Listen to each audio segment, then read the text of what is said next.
Pues, y bueno, vamos a rotar los temas de ginecología conmigo. Como ya saben, algunos temas, ¿no? Que son en mi horario, que vamos a pasar los días martes a las 4 de la tarde. Muy bien, bueno, entonces empezamos con nuestro primer tema, que es pues anatomía, ¿no? Entonces vamos a hablar principalmente lo que es anatomía del piso pélvico. Muy bien. Entonces, empezamos por favor la siguiente. Bueno, entonces primero vamos a recordar, ¿no? Porque es más que todo recordar este tema, las paredes y el suelo de la cavidad pélvica, ¿no? Entonces nos vamos a enfocar más que todo a la cavidad pélvica. Entonces, para esto vamos a hablar que hay una pared anteroinferior, dos paredes laterales y una pared posterior. Y otra parte que es el suelo. Y vamos a ver cómo está configurado cada una de estas paredes. Siguiente, por favor.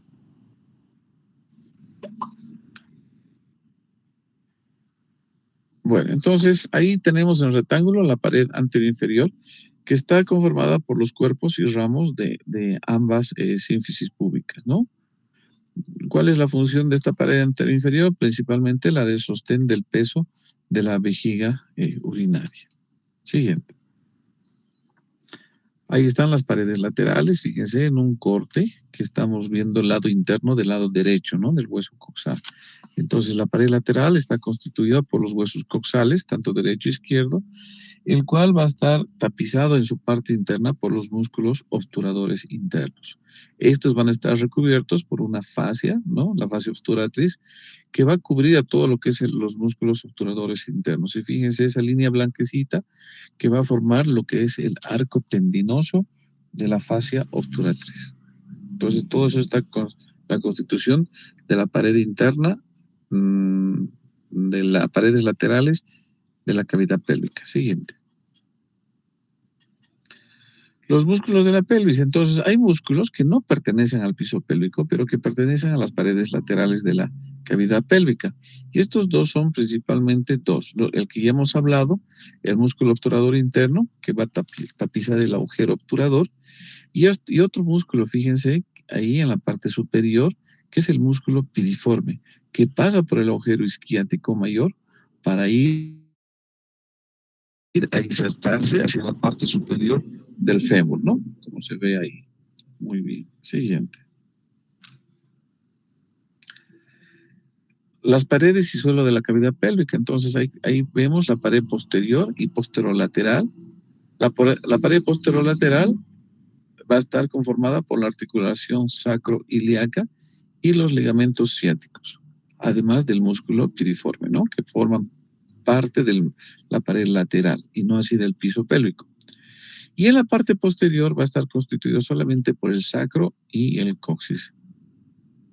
Siguiente. Los músculos de la pelvis. Entonces vamos a dividir en planos, ¿no?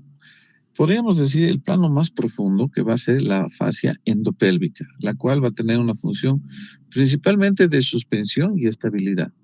Luego tenemos un plano medio en el cual está el diafragma el pelviano, el cual va a funcionar una función más que todo de sostén.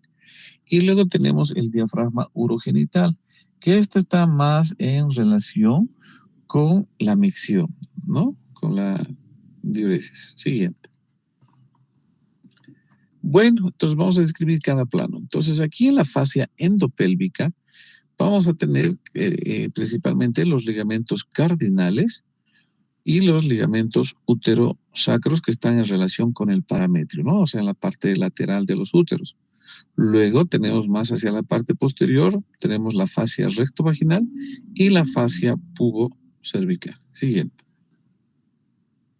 Entonces habíamos dicho en esta fascia endopélvica que va a estar constituida principalmente por los ligamentos cardinales, llamado también ligamento de McEnroth, ¿ya?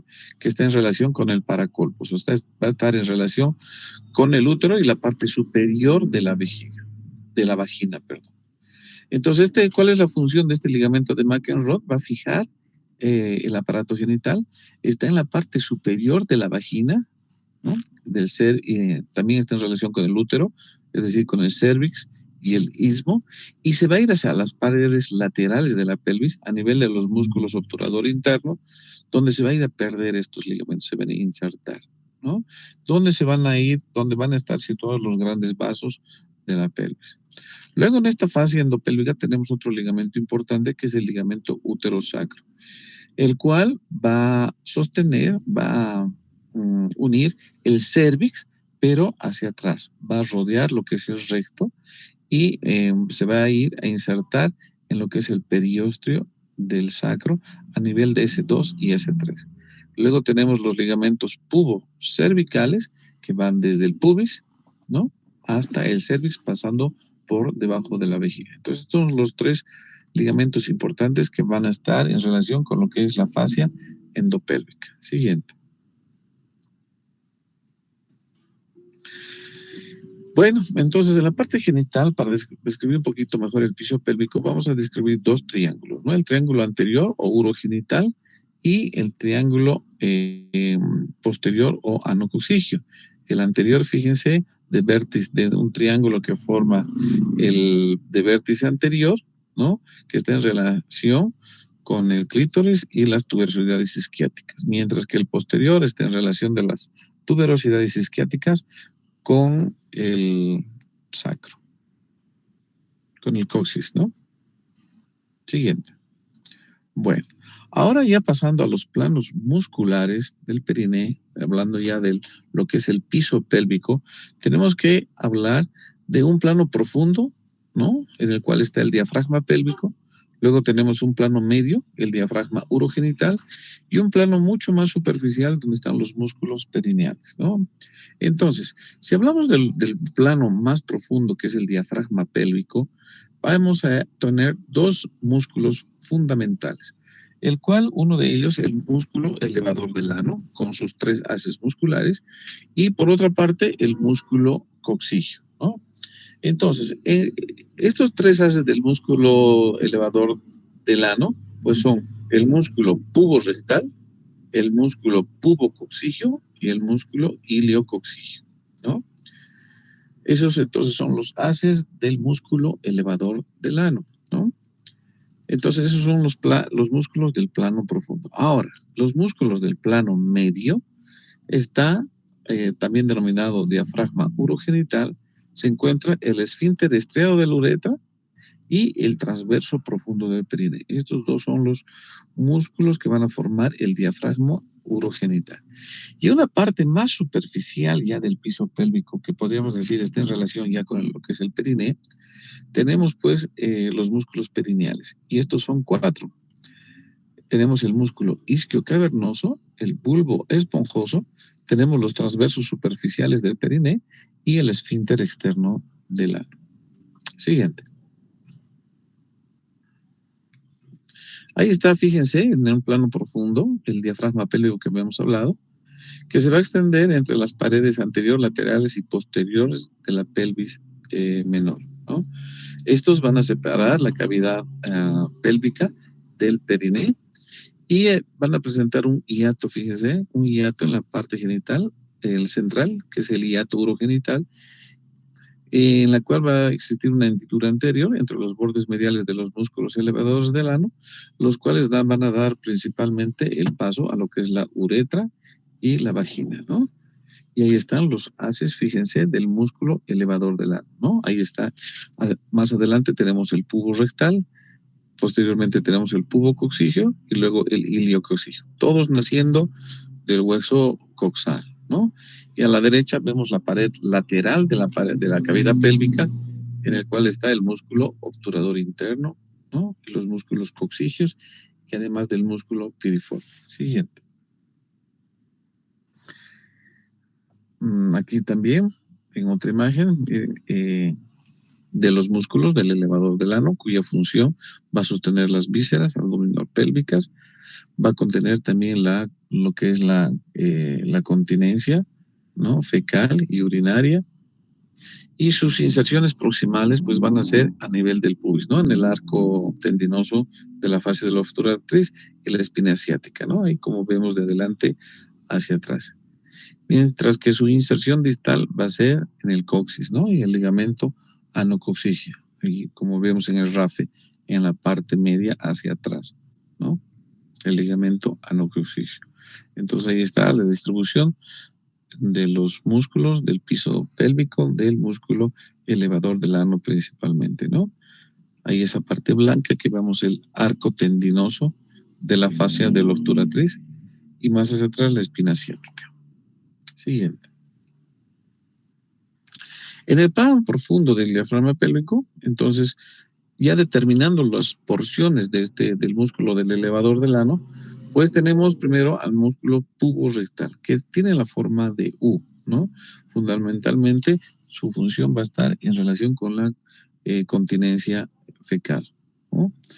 Luego tenemos el pubococcigio, que va a estar su inserción proximal va a ser en la cara posterior del cuerpo del pubis y también en el arco tendinoso, ¿no? Que habíamos visto en la anterior figura. Y su inserción distal va a ser unas fibras laterales, en las fibras laterales en el coxis, ¿no? En las fibras mediales se funcionan con el lado contralateral y se van a fusionar además con el ligamento anococcigio. Y por último tenemos el músculo iliococcigio que se origina en la parte posterior del arco tendinoso y se va a ir sus fibras distales hacia lo que es la espina ciática. Siguiente. Ahí está todo lo que estamos hablando, ¿no? Y las porciones del músculo del elevador del ano, en todo lo que es esa figura roja, ¿no? De sus bordes rojos, ¿no? Todo lo que es el piso pélvico con su distribución de los haces de los músculos del elevador del ano. Siguiente. Están todos con su nombrecito. El músculo coccigio, que vemos en el rectángulo, ¿no? En la parte inferior, cuya inserción proximal va a ser en las espinas ciáticas, ¿no?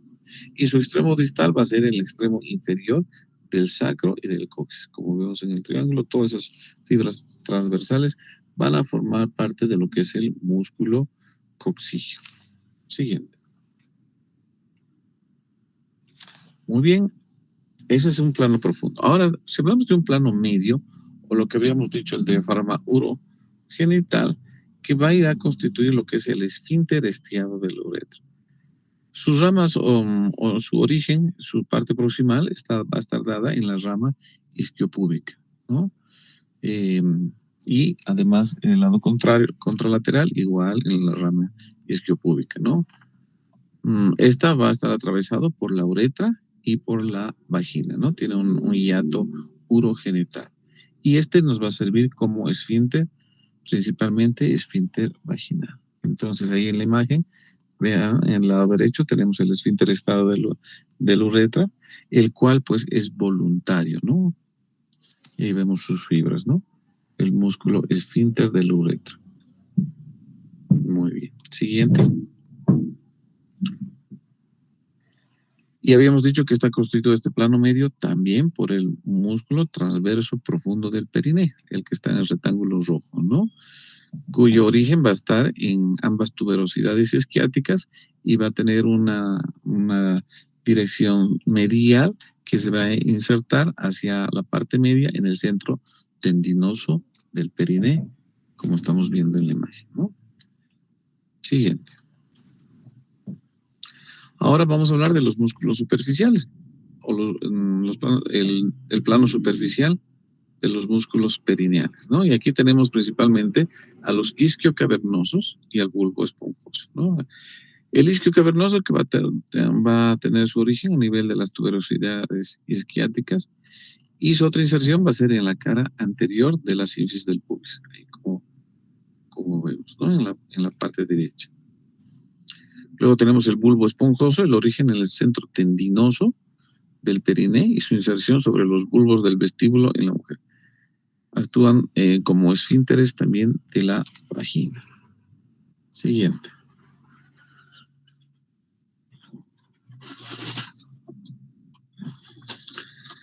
Los otros dos músculos que van a formar el plano superficial, tenemos el transverso superficial del periné, que se van a dar origen a nivel de las tuberosidades isquiáticas y se insertan en el centro tendinoso del periné, ¿no? Como vemos en la parte rectangular.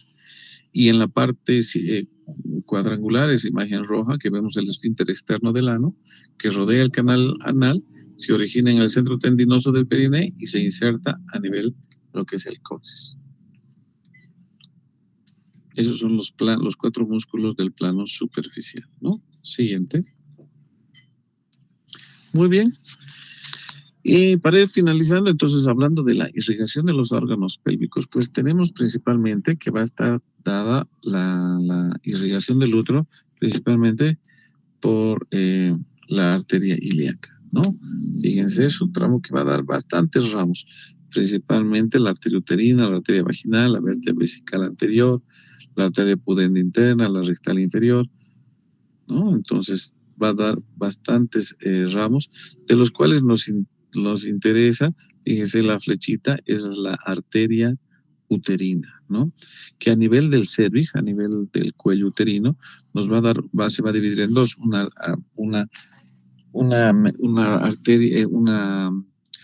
arteria uterina ascendente y otra descendente. La ascendente se va a ir a producir anastomosis con las arterias tubáricas y la inferior va a ir hacia la vagina principalmente con anastomosis con la arteria pudenda,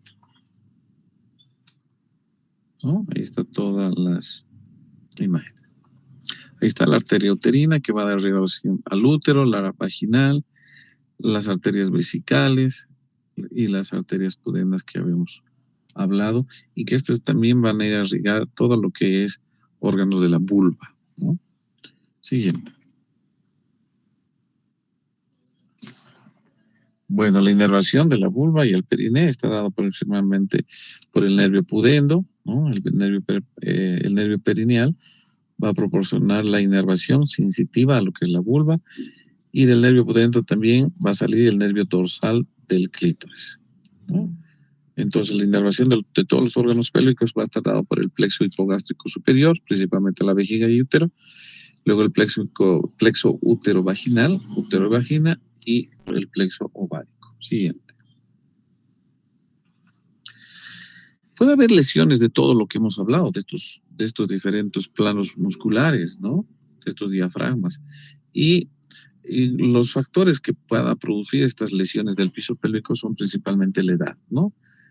En este caso, la menopausia, ya que en la menopausia pues no va a haber tanta secreción de estrógenos, por lo tanto se pueden lesionar todo lo que es los músculos del piso pélvico. El embarazo, lógicamente, por elongación de las fibras, partos prolongados, cuando se usa forceps, ¿no? Se van a dañar estas fibras musculares, la obesidad, todo lo que es una crónica o la enfermedad del fumador, que también puede provocar, ¿no? Todo lo que es la constipación, todo lo que aumente la presión intraabdominal de manera crónica, nos puede condicionar estas lesiones del piso pélvico. Sobreesfuerzos, deportes de alto impacto, cirugías urológicas pélvicas, ¿no? Siguiente.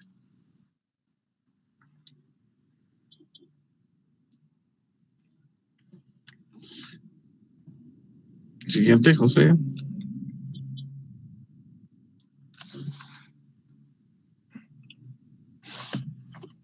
Entonces, todo esto puede condicionar a que pueda existir incontinencia urinaria, puede haber prolapsos de órganos genitales internos por el hiato urogenital, ¿no?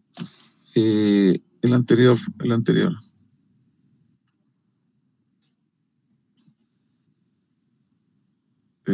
Ahí. Entonces, los prolapsos, la constipación, nos va a llevar a dolores pélvicos crónicos, incontinencia fecal, disfunción sexual y alteraciones evacuatorias. Dentro de esto siguiente, es muy importante en ginecología hablar de los prolapsos, ¿no?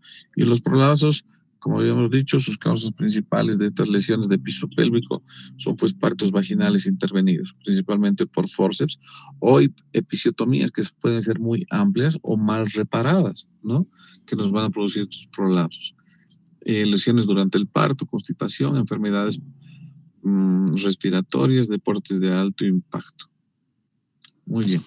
Entonces, y otra sintomatología importante dentro de esto, de esta alteración que puede producirse en el piso pélvico, pues es el dolor pélvico, ¿no?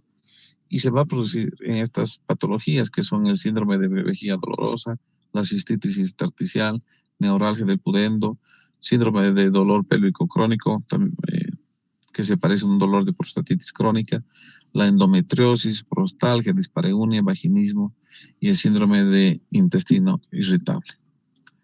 Siguiente. Muy bien, entonces esos son los órganos del piso pélvico, ¿no? Y sus posibles lesiones que puedan existir y a lo que nos puedan llevar. No sé si existe alguna duda, alguna pregunta.